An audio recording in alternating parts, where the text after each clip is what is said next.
일륜지 대사, 인간이 살아가면서 하는 큰 일을 가리키는 말. 바로 결혼을 뜻한다.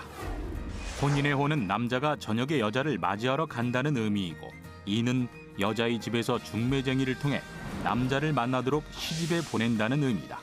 그래서 혼인은 남자와 여자가 부부가 되는 일이다. 혼례는 개인의 인생에서도 중요한 일이었지만 혼례는 사회적으로도 중요한 의례였다. 혼례 속에 숨겨진 전통 과학과 우리가 몰랐던 혼례 문화에서 찾은 선조들의 지혜를 알아보는 시간을 마련했다. 사라져가는 우리 전통 혼례 문화의 의미는 무엇일까? 단순하고 화려한 예식이 아닌 부부의 역할과 책임을 담았던 전통 혼례에서 현대의 결혼 문화를 돌아본다.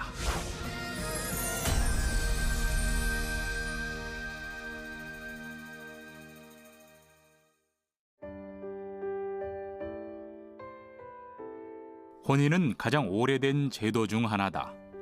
사회적으로 보면 혼인은 국가의 기반인 국민을 탄생시키는 가장 핵심적인 일일 것이다. 개인적으로는 부모에게 독립하여 새로운 가정을 꾸리는 일이기 때문에 인생에서 큰 전환점이다. 그래서 고대부터 혼인은 국가에는 장려되는 제도였고 개인에게는 성인이 되었다는 의미였다. 혼인이라는 자체가 남녀가 예를 가져서 부부가 되겠다라는 그런 서약으로서 우리가 일생을 살아가면서 가장 중요한 통과 의례로서요. 부부가 평생 함께 할 것을 약속하는 가장 뜻깊은 그런 의식입니다. 한반도에 사람이 살기 시작하면서 혼인은 존재했다. 그 증거는 바로 지금의 우리, 고대부터 현대까지 한반도에서 역사를 일구는 사람이다. 우리가 한반도에 살고 있다는 건 고대부터 혼인이 이루어지고 자손이 생겼기 때문일 것이다. 고대의 혼인 제도를 보면 고구려에는 서옥을 짓고 살다가 신부가 임신을 하면 함께 사는 서옥 제도가, 옥조에는 여자가 어릴 때 시댁에서 살다가 10살이 넘으면 결혼을 하는 민며느리 제도가, 동해에는 같은 시족이 아닌 다른 시족과 결혼하는 조계혼이 존재했다. 민며느리 제도나 대릴 사위 제도를 이제 긍정적인 면에 본다면 노동력 확보니 뭐 이런 쪽에 경제학자들은 얘기하기도 하지만 의에 보면 서로 가족 구성원으로서의 갈등이나 충돌이나 이거를 좀 점차 줄여나가는 이런 단계로도 볼 수 있죠. 민며느리 제도는 결혼하기 전에 젊은 그 소녀를 데려다가 그 가족 구성원으로서 의에 보면 같이 있다가 이제 결혼을 해 나가는 건데, 제가 볼 때 시댁과의 어떤 소통성을 좀 더 넓혀 볼 수 있는 그런 계기도 되지 않았겠는가. 고대의 결혼은 노동력과 결부된 문제였다. 당시 인력은 매우 중요한 자원이었다. 농사일은 물론 일상에서도 사람 손이 필요하지 않은 곳이 없었다. 그래서 혼례는 자손 번성뿐 아니라 가족 구성원을 늘리며 노동력을 확보하는 하나의 방법이었을 것이다. 신라 시대에 이르면서 혼인은 제도의 성격을 갖춘다. 특히나 혈통을 보호하기 위해서 같은 친족끼리 결혼하는 것이 관례였다. 그러나 화랑세계에 보면 자유로운 신라의 연애나 혼례의 흔적을 살펴볼 수 있다. 기본적으로 신라의 혼인이라고 하는 것이 그 뒷시대하고 비교하면 좀 자유로운 어떤 그런 부분이 강합니다. 그래서 어떤 의미에는 이 왕족이 중심이 되어서 왕족들 경우에는 종례혼이라 해서 자기들 그 안에서 이루어지는 혼례이다 보니까 때로는 숙부와 그 다음에 진려가 결혼을 하기도 하고 또 이모와 또 어떤 면에서 혼인을 하는 경우도 있고, 이제 이게 고려 시대에도 상당 부분 신라의 통신라 자유로운 분위기가 이어지고요. 자유로웠던 혼인 풍습은 고려 말 큰 변화를 맞게 된다. 바로 주자학이 한반도에 전래된 것이다. 고려에서 조선으로 시대가 변혁되면서 주자학은 조선의 기반이 된다. 그래서 혼례에도 커다란 변화가 생겼다. 주자 가래에 입각한 엄격한 혼례 절차가 도입된 것이다. 주자학이 수용되면서 주자 가래는 조선 혼례의 틀이 되었다. 우리가 이제 보통 유학이라고 할 때는 기원전 공자맹자의 사상을 유학이라고 하는데 그것이 한 1500년쯤 흘러가지고 이제 새로운 유학이 됩니다. 그리고 이제 성리학이라고 알고 있는데 그 성리학의 질서를 가지고 그 생겨난 그 나라가 왕조가 곧 그 조선입니다. 그래서 주자가래는 그 새로운 유학, 그 성리학적 질서에 바탕한 그 예학이죠. 그래서 굉장히 큰 영향을 주었습니다. 주자학의 전례는 고려와 조선을 구분짓는 가장 중요한 요소다. 남녀 사이가 자유롭고 지방 호족들이 영향을 미쳤던 사회는 남녀의 만남조차 힘들고 왕권 중심의 사회로 변모했다. 조선시대 혼례에 대한 기록을 살펴보면 태종 때는 처녀로 30살이 넘도록 혼인을 못한 자에게는 혼수 비용을 대주고 세종 때는 혼인을 독촉하는 법을 만들었다.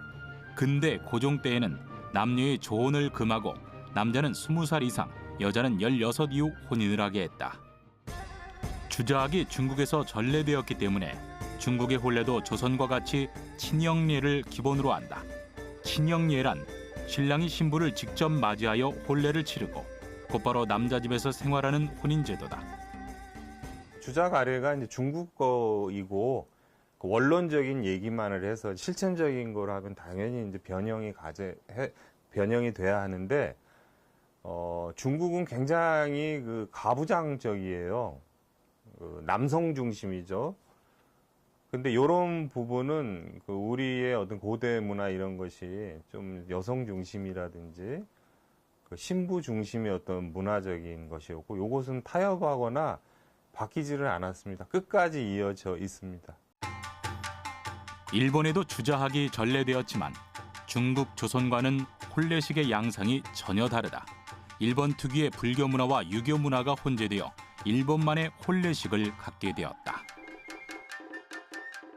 일본 문화는 좀 독특합니다. 그래서 일본의 제사나 또 혼례 같은 이런 부분을 보면 불교적인 어떤 그런 습속들이 많이 들어가 있고 또 신사라든가 이런 어떤 문화들이 혼례의 그 공간적인 장소로도 활용이 되고 또 거기에서 내려오는 신앙의 의식들이 전통 혼례의 내용하고도 많은 관련이 있습니다. 그렇다면 우리 조선의 혼인은 어떻게 이루어졌을까? 일륜지 대사 중 가장 큰 일로 꼽으며 반드시 해야 하는 통가 의례였던 우리 전통 혼례는 어떤 모습일까? 조선은 엄격한 유교 국가였다. 남녀 7세 부동석이라 하여 어린 시절부터 남녀 만남 자체가 불가능했다. 그래서 소위 말하는 연애 결혼은 있을 수 없는 일이었다. 그래서 혼인은 거의 중매쟁에 의해서 이뤄졌다. 그래서 남녀의 가문 특징과 학풍 등은 혼례의 기본이었다. 중매는 가문 사이에서 혼인을 성사시키는 일이기 때문에 남녀 집안의 특징을 파악하는 것이 중매인의 가장 큰 역할이었다. 중매인을 통해서 집안 어른들이 혼인을 결정했기 때문에 문서는 전통 혼례에서 중요한 역할을 한다. 결혼을 시작을 알리는 문서는 청혼서다. 중매 이후 남자 집안에서 혼인 의사를 밝히는 것이 바로 청혼서이기 때문이다. 청혼서는 중매인에게 편지 형식으로 보내 신부 측에 전달한다. 청혼서를 받은 신부 측은 혼례를 수락하는 허언서를 보낸다. 이제 허락하는 그 편지를 보내는데 허언서예요. 그래서 친정 그 아버지나 할아버지가 이제 직접 남자 측에 이제 보내는 거고요. 그 다음에 만약에 이제 그 신부 측에서 이 혼인이 그 남자 측이 이렇게 마땅치가 않다고 생각을 하면 그 청원서를 정중하게 돌려보내면 이제 혼담이 없던 것으로 이제 되는 거죠.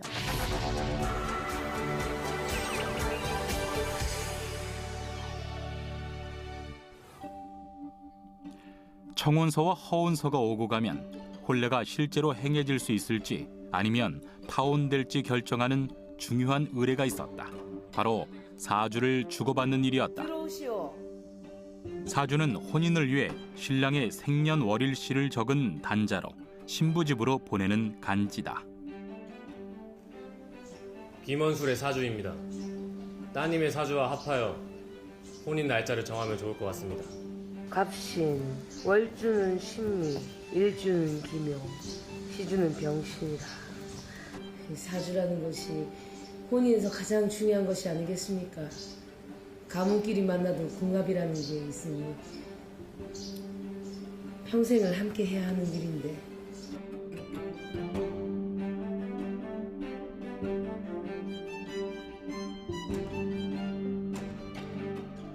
사주는 자연과 인간의 조화를 중시하는 사고방식에서 나왔는데, 그런 의미에서 이제 사주는 지금의 이제 과학과는 좀 다르지만은 어떤 의미에서는 과학과 어떤 예술, 그 이제 중간에 걸쳐 있는 그런 옛사람들의 이제 지혜라고 할 수 있습니다.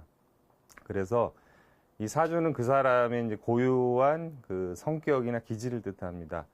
그래서 결혼의 그 이제 당사자가 될 두 남녀의 성격과 기질을 미리 맞춰보는 거죠. 그런 의미에서 이제 좀 긍정적인 이제 그런 역할을 한다고 볼 수 있습니다. 사주를 보내는 일은 결혼할 남녀의 성격이나 운명을 미리 점쳐 부부의 조화를 살펴보는 것이었다. 그래서 신랑 측 사주가 오면 신부 측 사주와 비교해서 혼례 날짜를 택했으므로 사주는 혼례를 결정짓는 중요한 요소였다. 그렇다면 사주는 정확히 무엇일까? 어떻게 남녀의 조화를 알 수 있을까? 사주는 말 그대로 내 기둥이니까 생년, 생월, 생일, 생시를 나타내고 또 팔자라고 우리가 보통 얘기하죠. 한 기둥에 두 글자씩, 내 기둥이니까 8글자. 그래서 합해서 우리가 사주팔자 이렇게 얘기하는데, 사주팔자는 한마디로 요약한다면 그 사람이 태어날 때 갖고 태어난 우주의 기운을 이야기할 수 있다. 그것을 음양오행으로 분석해 보는 것이 사주팔자다, 이렇게 볼 수 있습니다. 사주는 사람을 하나의 집으로 비유하고 생년, 생월, 생일, 생시를 그 집의 내 기둥이라고 보아 붙여진 명칭이다. 각각 간지 2글자씩 모두 8자로 나타내므로 팔자라고도 한다. 사주를 살필 때에는 음양오행을 살피는데, 음양오행은 우주 만물이 음과 양, 그리고 목화 토금수라는 5개의 원소로 구성되어 있다고 보는 동양의 근원적 사상체계다. 음양오행은 자연의 섭리와 이치를 설명한 것으로 음양오행은 사주뿐 아니라 사회 전반에 나타났다. 지금 사용하는 태극기에도 음양오행이 토대가 됐다. 우리나라 국기인 태극기는 흰색 바탕에 가운데 태극 문양과 네 모서리에 건공감리 4개로 구성되어 있다. 태극 문양에서 빨강색은 남자를 상징하고 파랑색은 여자를 상징한다. 하나의 천문, 역법, 지리, 이 인사 할 때 그 사람에 관한 일은 이 명리를 통해서 또 살펴보고, 궁중의 혼인이라든지 특히 어떤 큰 일을 정할 때, 행사를 치를 때 나를 택한다든지 택일이라고 하죠. 그런 때 등은 많이 활용을 했죠. 그것이 이제 그 당시에서의 최선의 방법이었다, 이렇게 볼 수 있겠죠.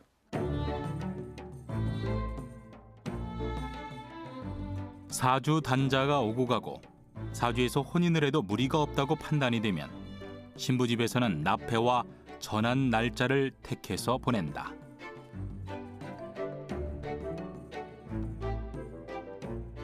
우리 경우에 혼례식의 날짜 택일 같은 것도 신부 쪽에서 이제 날짜를 택일 하죠. 여성의 신체적인 어떤 구조라든가 생리적인 현상이라든가 막 이런 부분에 대한 배려가 아니었겠나, 그런 생각을 해볼 수 있습니다. 사주는 통기학이라고 한다. 수많은 사람들의 사주를 분석해서 한 사람의 특징을 찾아낸 것이다. 혼례에서 사주, 통기학이 중요한 역할을 했던 것은 부부의 조화를 예측했던 조상들의 지혜였다.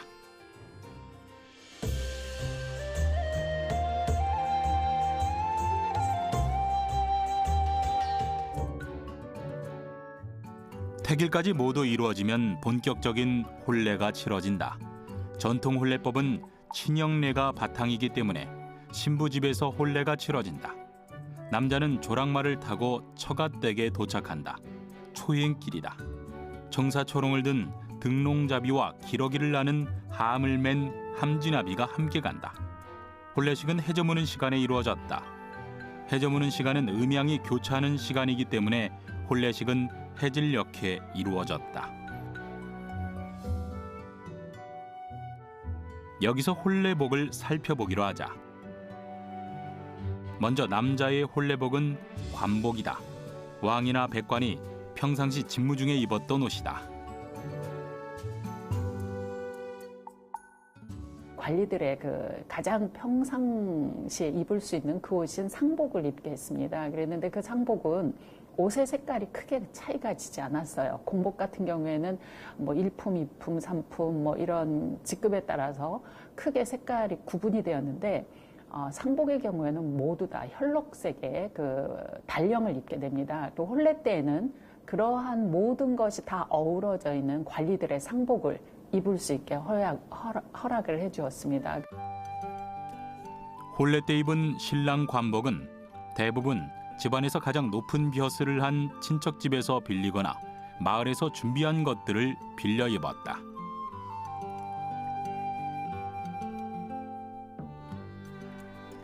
이번에는 여자 혼례복을 살펴보자.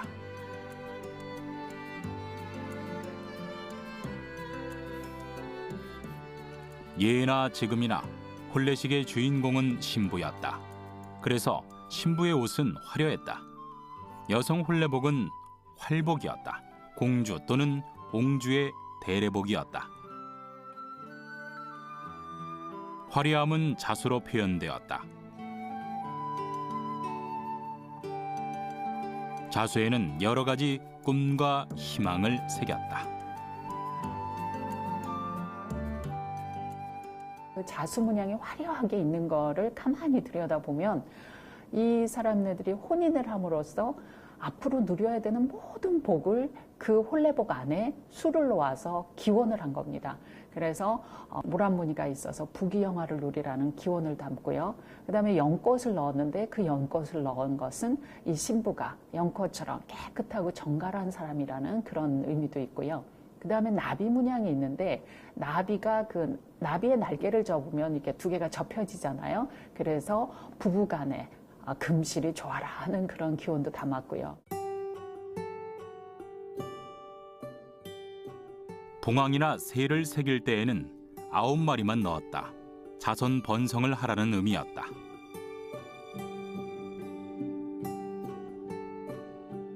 원삼은 왕비들이 혼례를 치룰 때 입었다. 금박 등 화려한 문양이 들어가 있어 왕족 외에는 잘 입지 못했다.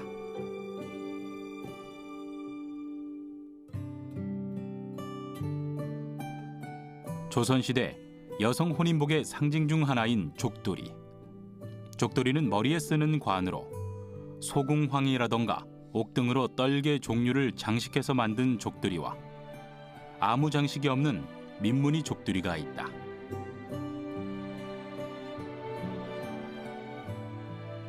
여름 혼례식 때 사용하는 종이로 배접한 족두리도 있었다.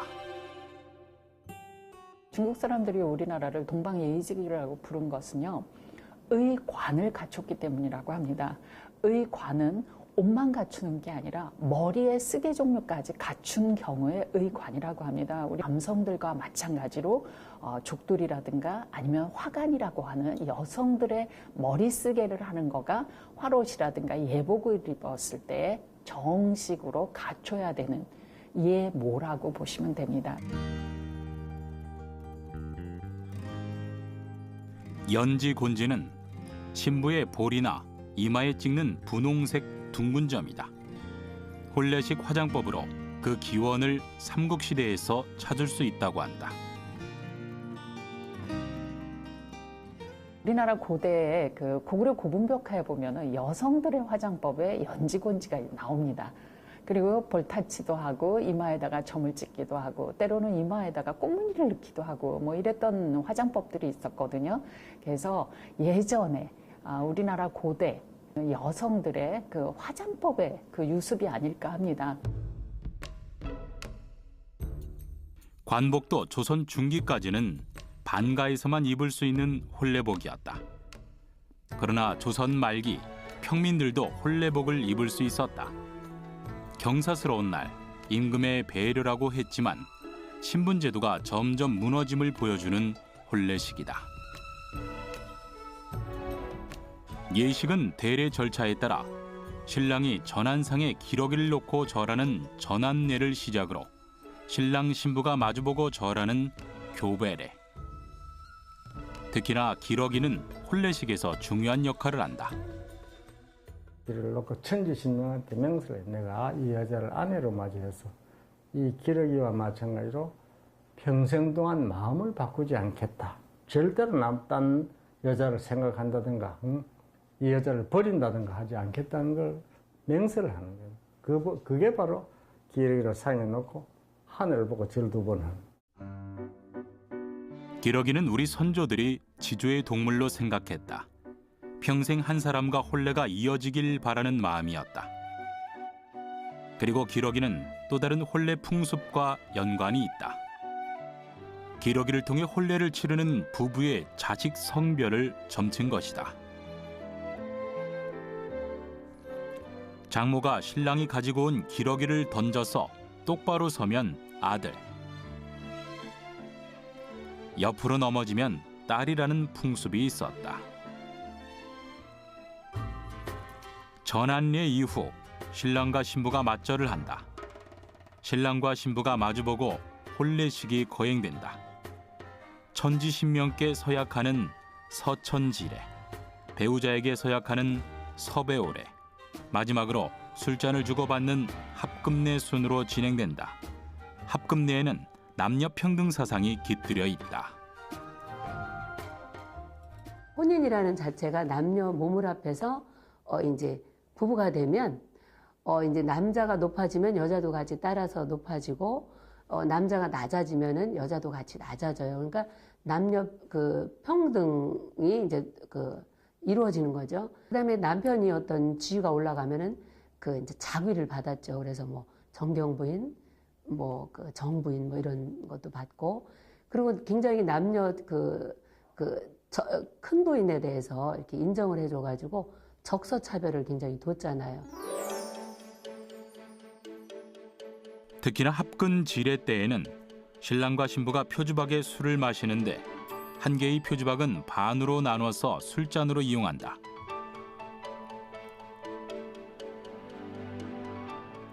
혼례에서 표주박에 따라 마시는 술도 부부의 조화를 의미한다. 술이라고 하는 것은 비단이 혼례뿐만이 아니라 모든 의식에 굉장히 당연히 빠져서는 안 되는 건데요. 이 술을 쓰는 이유는 가장 중요한 거는 융합입니다. 일체감. 그리고 이제 술 뜨는 바가지 역시도 원래의 것을 하나 쪼갰기 때문에 이게 부절을 맞춰본다 이런 뜻이라서 요즘 얘기하는 무슨 커플티니 뭐니 이런 것 그런 것과도 이제 같은 역할을 하고 있습니다. 하늘에 평생 배필이 될 것을 맹세하는 신랑과 신부. 지금 대례가 막 끝났다. 그러나 아직 혼례식이 끝난 것은 아니었다. 혼례식은 아직 더 남았다.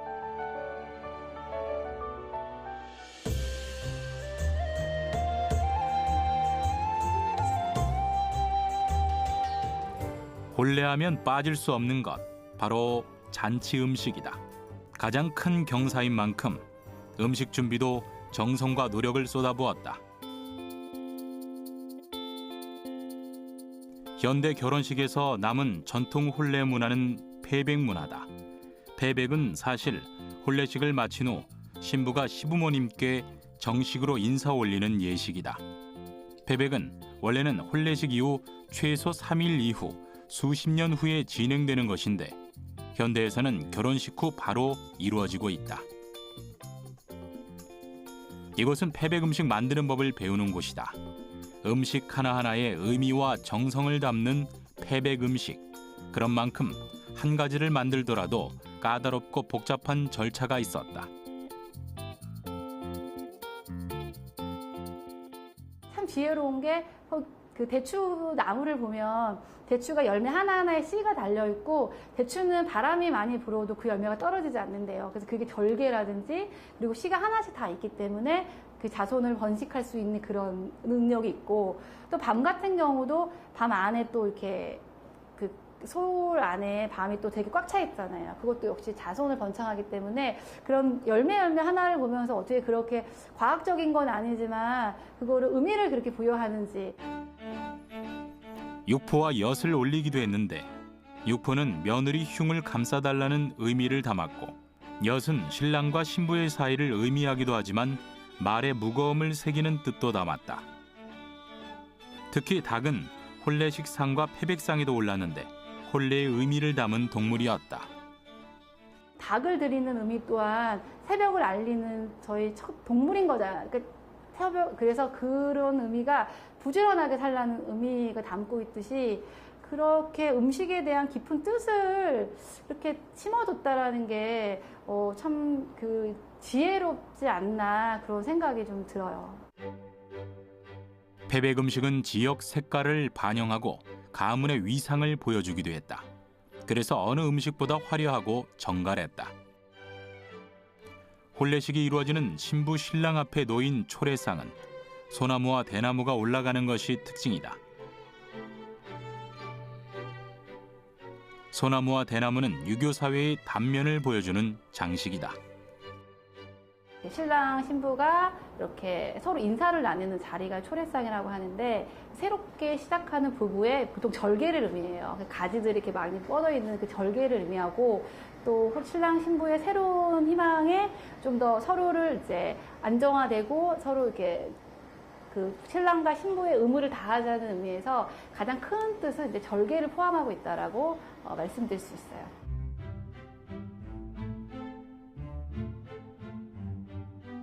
패백 음식에는 며느리로서 겪을 일들을 미리 짐작하고 시부모님이 어여삐 여기길 바라는 신부의 마음이 담겨져 있다. 패백 음식은 시집살이가 고되지 않기를 바라는 친정의 걱정도 보태져 있다. 또 한편으로는 이제 우리가 병어리 3년, 그 며느리가 병어리 3년, 또 김어거리 3년, 장님 3년 그런 의미가 가지고 있어요. 그러니까 9년 동안 이제 시어머니과 시아버지 그 집안에 뭔가 좀 더 봉사하고 열심히 하라는 그런 의미가 있겠죠. 패백 음식을 배우려는 사람들이 늘어나고 있다. 손이 많이 가고 고된 일이지만 경사를 함께한다는 보람과 전통을 이어가는 자부심이 더해져 패백 음식에 대한 관심이 높다. 특히 결혼식을 치러본 신부들이 패백 음식 배우기에 눈을 돌리고 있다. 패백의 의미를 몸소 체험했기에 패백 음식을 직접 만들어보고 싶은 뜻이 생긴다고 한다. 끝까지 이렇게 가다 보니까 이제 가장 제일 고난도는 역시 패백이고 이바지고 또 결혼이 보면 인생의 큰 그런 관웅상대잖아요. 그래서 이 전통 분야에 대해서 관심을 갖고 배우고 싶어서 배우게 됐습니다. 저는 아직 새댁이라 이번에 제가 직접 결혼을 하면서 느꼈던 부분이 많았기 때문에 이거는 어떻게 해야 되고 이 상품이 어떻게 만들어지고에 대한 부분이 관심이 많았는데 이번에 만들게 되면서 조금 많이 알았던 것 같습니다.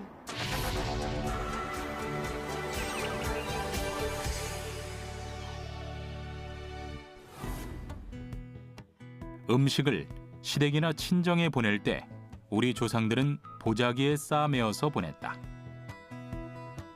혼례할 때 가장 필요한 도구들은 보자기와 함이다. 사주를 적은 종이나 청운서를 전달할 때도 함에 담아 보자기로 싸서 보냈다. 그래서 함과 보자기는 혼례에서 중요한 전달자였다.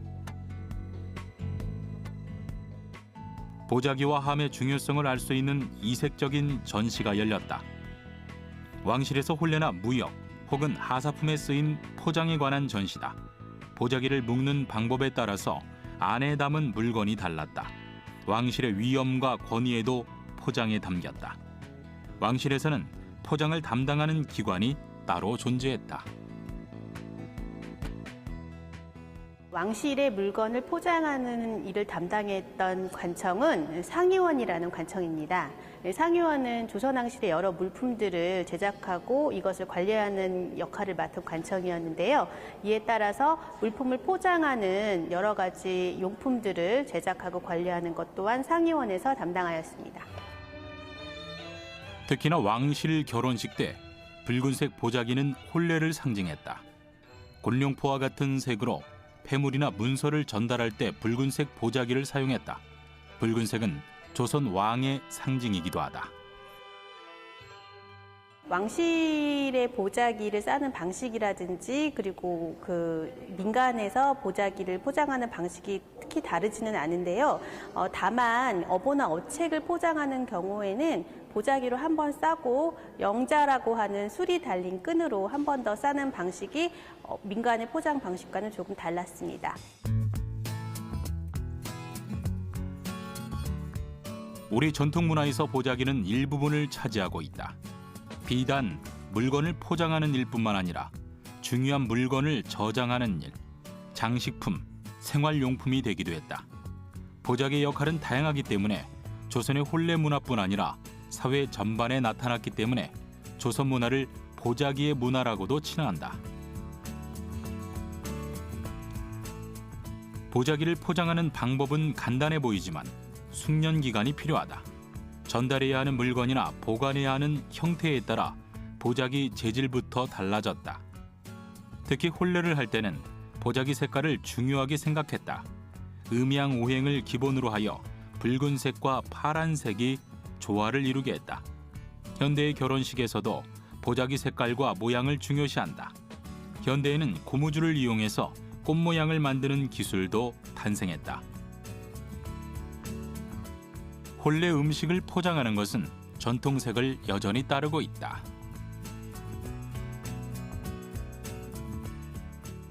패백 음식은 전통의 색상, 그야말로 오방색 기조로 해서 그거 전통 그대로 이렇게 활용을 하고요. 이바지 음식은 전통에서 조금은 벗어나서 그 간색이라고 해서 사이 색깔, 현대의 색상이 많잖아요. 그 염색 그런 게 많이 발달해서 예쁜 색깔들이 많아요.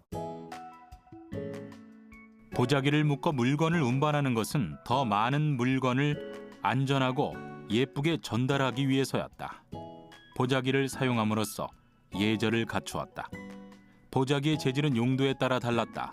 보온성이 필요한 물건, 화려한 가문의 상징 등 보자기의 재질을 보면 집안과 물건을 짐작할 수 있었다. 형편에 맞춰서, 상황에 맞춰서 했겠죠.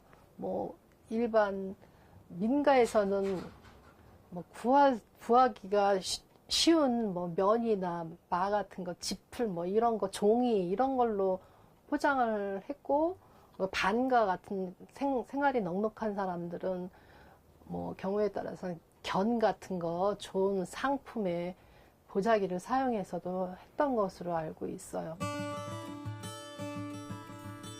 보자기를 이용해서 물건을 담아 묶는 것에는 전통 과학이 숨겨져 있다. 매듭을 만들어 사용한 것은 과거의 획기적인 일이었다. 물건을 한꺼번에 옮길 수 있는 혁신인 것이다. 매듭을 만들기 위해서는 3가지 동작을 해야 한다. 구부르고, 돌리고, 묶는 3가지 동작은 마찰에 의해서 가능한 것이다. 줄과 줄 사이에서 발생하는 마찰에 의해서 매듭이 만들어진다. 특히나 물건의 크기에 따라 매듭의 형태를 달리한 민족은 우리 선조들이 첫째로 꼽힌다. 다양한 매듭 방법은 마찰과 무게를 계산해서 만들었다. 우리 조상들의 전통 과학을 보자기 포장에서 발견할 수 있다. 포장의 과학이 전통 혼례를 더욱더 풍성하고 아름답게 해준 건 아닐까. 받는 사람의 마음을 좀 생각하면서 포장을 하게 되는 것 같아요. 이 포장을 이렇게 예쁘게 정성 들여서 하면 그분이 어떤 마음을 받겠나 그런 것도 생각해보고, 또 이 포장을 예쁘게 포장하면 내 스스로도 또 행복해지잖아요.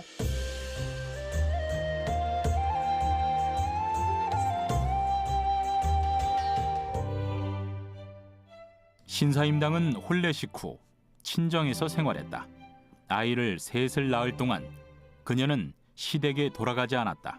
그녀의 친정은 강릉이었고 시댁은 서울이었다. 네가 있어 안심이구나. 어느덧 너와 함께 한 지가 10년이 넘었어. 어느덧 새아이의 어미가 되었구나. 예, 벌써 시간이 그렇게 되었습니다. 그나저나 사이가 오늘 온다고 했는데 어찌 되었느냐? 예, 곧 올 시간이 되었습니다. 신사임당의 남편 이원수다. 그는 지금 막 본가에 다녀왔다. 그리고 신사임당과 남편 이원수는 놀랍게도 아직 혼례 중이다. 사돈 어른들은 강령하신가? 예, 1년 만에 만난 거라 손자들 소식을 무척 궁금해하셨습니다. 그래, 아이들 커가는 모습을 못 보셨지. 저는 아직 혼례 중입니다. 저는 아직 무기를 하고 싶지 않아요.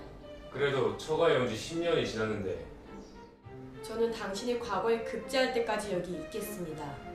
어머님을 뵙고 아버님 묘에 가서 인사라도 드리려면 당신이 과거에 급제해야 되지 않겠어요?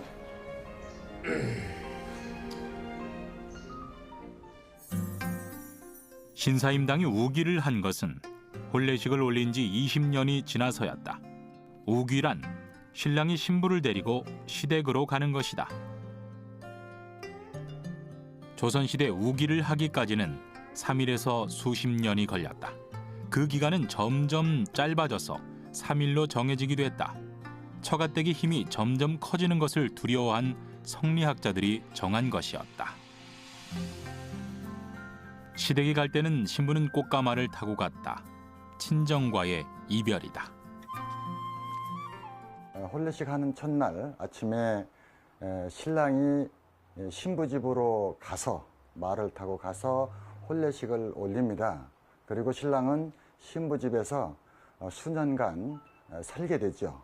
그리고 그 후에 다시 신랑이 신부를 모시고 신랑 집으로 돌아오게 됩니다. 그때 신랑은 말을 타고 또 신부는 가마를 태워서 모시고 시댁으로 가는 것을 우리가 우기행렬이라고 합니다.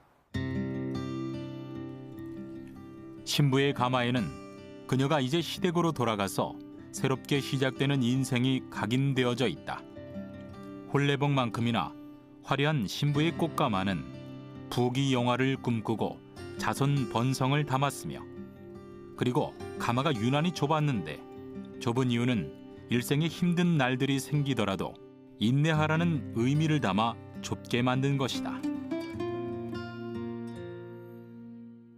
이 가마에 담겨져 있는 모양의 의미는 이 그림은 십장생이라고 하는 그 뜻과 의미의 표현을 넣었고요. 그리고 이 간격에 따라서 의미가 있습니다. 이 처음엔 넓은 뜻이 담겨져 있고요. 많은 것을 포용한다는 뜻이 담겨져 있고, 올라갈수록 이 간격이 좁은데요. 이것은 사람이 일생을 살 때 그 좁은 힘든 부분이 많이 있을지라도 참고 인내하고 살아야 된다는 그런 뜻도 담겨 있고요. 가마에는 용변을 볼 수 있는 용기도 함께 싣고 간다. 긴 시댁 여정의 작은 편이었다. 가마 끝에는 붉은 수술이 달려 있는데 아귀를 쫓는 의미였다. 가마는 주로 오동나무로 만들어졌다.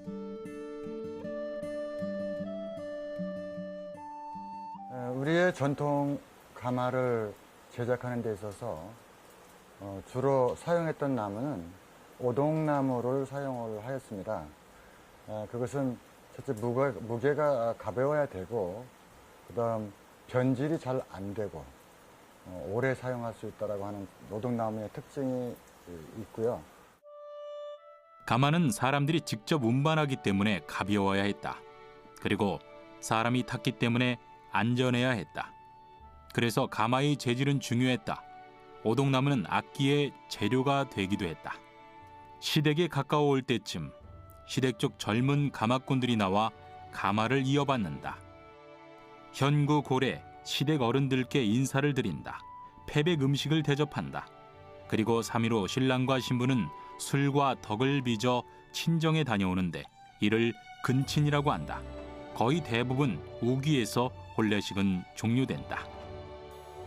길고 복잡했지만 새로운 가족이 탄생했고 새로운 생명을 얻기 위해선 당연히 치러야 하는 통과 의례였을 것이다. 조선시대 시집살이는 매서웠다. 찬물에 손을 넣는 시림보단 어색한 환경에 낯선 가족들의 마음에 칼바람이 불었을 것이다. 예로부터 우리 선조들은 그 혼인을 단순한 남녀의 결합을 넘어 그 서로 다른 두 집안의 그 만남이자 새로운 어떤 가정의 탄생이라는 그런 사회적 의미로 인식하여서 그 혼인 절차와 법도를 굉장히 격식 있게 중시하여서 치렀던 것입니다. 혼례식 이후에 친정에 가는 것은 매우 힘든 일이었다. 그런데 1년에 단 한 번은 친정 식구들을 만날 수 있는 날이 있었다. 바로 반복이다.